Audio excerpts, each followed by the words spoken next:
12वीं सदी का भारत एक ऐसा युग था जब देश भरपूर था, लेकिन आपसी फूट और बिखरे हुए राज्यों की स्थिति ने इसे कमजोर बना दिया था।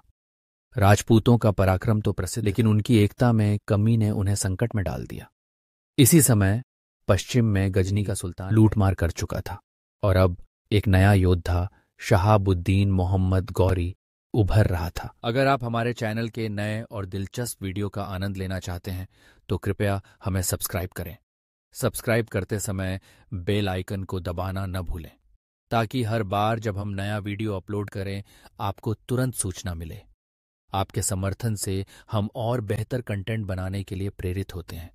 तो चलिए हमारे साथ जुड़ें और इस यात्रा का हिस्सा बनें।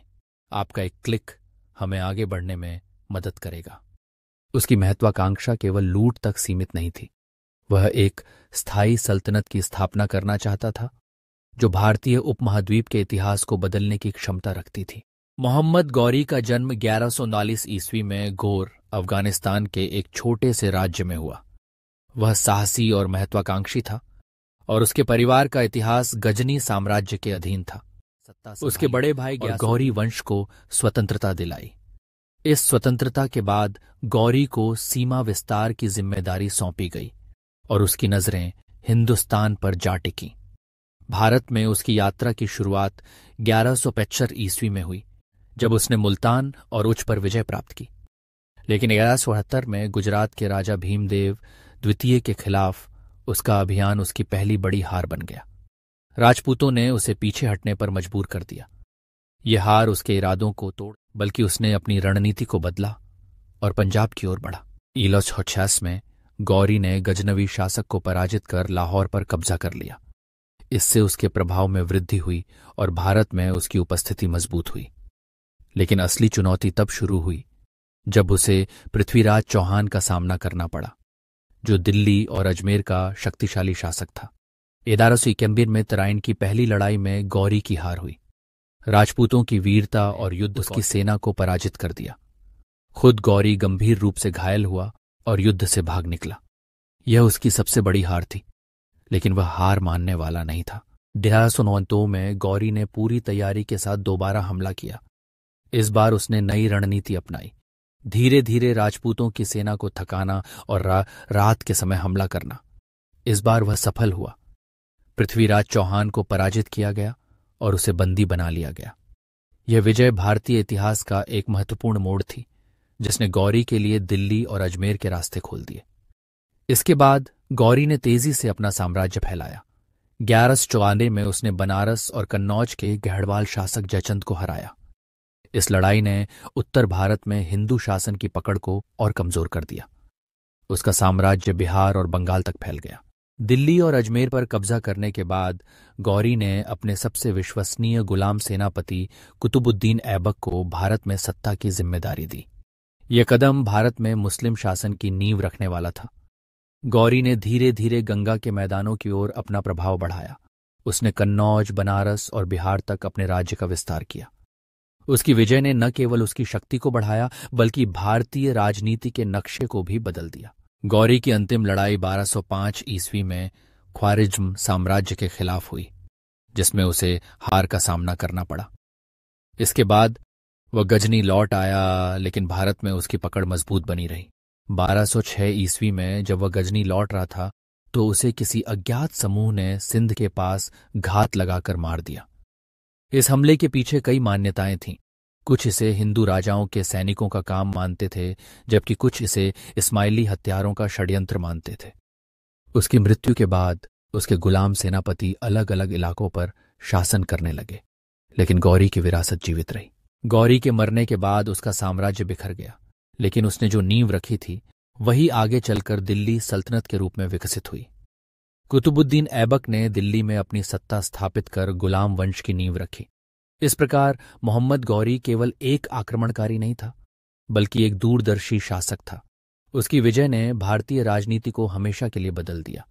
गौरी की कहानी यह सिखाती है कि रणनीति और धैर्य से कोई भी बाधा की पार की जा सकती है। इस प्रकार मोहम्मद गौरी ने न केवल युद्ध के मैदान में बल्कि राजनीतिक और सांस्कृतिक स्तर पर भी एक नई दिशा दी। उसकी महत्वाकांक्षाएं और सफलताएं हमें यह समझाने में मदद करती हैं कि कैसे एक व्यक्ति की दृष्टि और प्रयास एक पूरे राष्ट्र की तकदीर को बदल सकते हैं। उसकी विरासत, जो दिल्ली सल्तनत के रूप में जीवित रही, आज भी भारतीय इतिहास में महत्वपूर्ण स्थान रखती है। 1206 ईस्वी की रात को गजनी में जब शहाबुद्दीन मोहम्मद गौरी अपने काफिले के साथ विश्राम कर रहा था, तब अचानक एक आक्रमण ने उसकी जीवन लीला समाप्त कर दी। इस हमले के पीछे कई कारण बताए जाते हैं, लेकिन इसका प्रभाव हिंदुस्तान के राजनीतिक परिदृश्य पर गहरा था। गौरी की मृत्यु ने एक नए युग की शुरुआत की, जिसमें सत्ता संघर्ष, नए वंशों का उदय और अंत, और अंततः एक समृद्ध मुगल साम्राज्य का निर्माण हुआ। गुलाम वंश की स्थापना के साथ ही दिल्ली की गद्दी पर कुतुबुद्दीन ऐबक का शासन शुरू हुआ। ऐबक, जो गौरी का एक वफादार सेनापति था, ने गुलाम वंश की नींव रखी।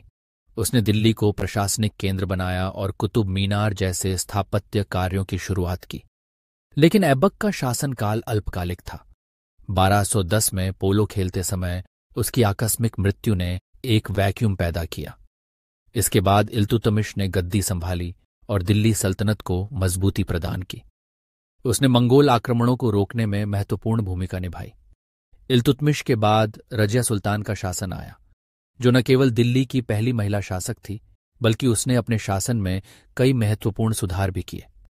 लेकिन पुरुष प्रधान समाज में उसे स्वीकार्यता नहीं मिली और 1240 में उसे सत्ता से हटा दिया गया। गुलाम वंश का अंत कैकूबाद के शासन के साथ हुआ, जब जलालुद्दीन फिरोज खिलजी ने उसे मारकर सत्ता पर कब्जा कर लिया। खिलजी वंश का युग क्रूरता और विस्तार का समय था। जलालुद्दीन फिरोज खिलजी ने सत्ता संभाली, लेकिन उसके भतीजे अलाउद्दीन खिलजी ने उसे हत्या कर गद्दी पर कब्जा कर लिया। अलाउद्दीन ने अपने शासनकाल में दक्षिण भारत के कई राज्यों पर आक्रमण किया, जिसमें मलिक काफूर की सेनाएं प्रमुख थीं।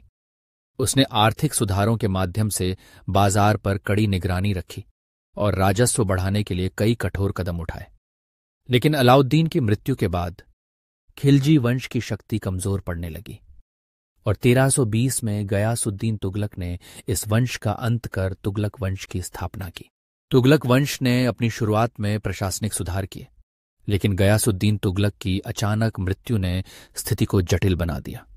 उसके पुत्र मोहम्मद बिन तुगलक ने गद्दी संभाली, लेकिन उसके अव्यवहारिक निर्णयों ने उसे विवादों में डाल दिया। दिल्ली से दौलताबाद की राजधानी स्थानांतरित करने का प्रयास हजारों लोगों की जान ले गया। इसके बाद फिरोज शाह तुगलक ने कुछ स्थायित्व लाने की कोशिश की, लेकिन तुगलक वंश धीरे धीरे कमजोर होता गया। 1398 में तैमूर लंग के आक्रमण ने इस वंश को लगभग समाप्त कर दिया। तैमूर के आक्रमण के बाद खिज्र खां ने 1414 में सैयद वंश की स्थापना की, लेकिन यह वंश भी दीर्घकालिक नहीं रहा। 1451 में बहलोल लोदी ने दिल्ली की सत्ता हथिया ली और लोदी वंश की नींव रखी। लोदी वंश का सबसे प्रसिद्ध शासक सिकंदर लोदी था, जिसने आगरा को अपनी राजधानी बनाया। लेकिन 1536 में इब्राहिम लोदी को बाबर ने पानीपत की पहली लड़ाई में हराकर मुगल वंश की शुरुआत की। मुगल वंश का उदय हिंदुस्तान के इतिहास में एक सुनहरा युग था। बाबर, हुमायूं, अकबर, जहांगीर, शाहजहां और औरंगजेब जैसे महान शासकों ने इस साम्राज्य को समृद्ध किया। मुगलों ने कला, संस्कृति और प्रशासनिक व्यवस्था में कई महत्वपूर्ण योगदान दिए, लेकिन 18वीं शताब्दी में मुगल साम्राज्य कमजोर होने लगा। अंततः 1857 के विद्रोह के बाद ब्रिटिश ईस्ट इंडिया कंपनी ने आखिरी मुगल बादशाह बहादुर शाह जफर को सत्ता से हटा दिया। मोहम्मद गौरी के बाद का यह सफर हिंदुस्तान के इतिहास में सत्ता संघर्ष की एक गहरी कहानी बुनता है। गुलामों, अफगानों, तुर्कों और मुगलों ने इस भूमि पर शासन किया, जिसने भारतीय उपमहाद्वीप के भविष्य को गहराई से प्रभावित किया। गौरी का सपना, जो स्थायी इस्लामिक सल्तनत की स्थापना का था, अंततः मुगलों के अधीन जाकर पूरा हुआ। यह इतिहास हमें यह सिखाता है कि सत्ता हमेशा परिवर्तनशील होती है। जो आज शासक है, वह कल शासित भी हो सकता है। दिल्ली सल्तनत का यह सफर दिखाता है कि राजनीतिक रणनीति, सैन्य शक्ति और नेतृत्व की क्षमता ही किसी राज्य को लंबे समय तक बनाए रख सकती है। इस प्रकार हिंदुस्तान की सल्तनत का यह सफर न केवल ऐतिहासिक घटनाओं का संकलन है, बल्कि यह हमारी सांस्कृतिक और राजनीतिक पहचान के विकास की कहानी भी है। ये हमें ये सोचने पर मजबूर करता है कि हम अपने अतीत से क्या सीख सकते हैं और भविष्य में हमें किस दिशा में आगे बढ़ना चाहिए।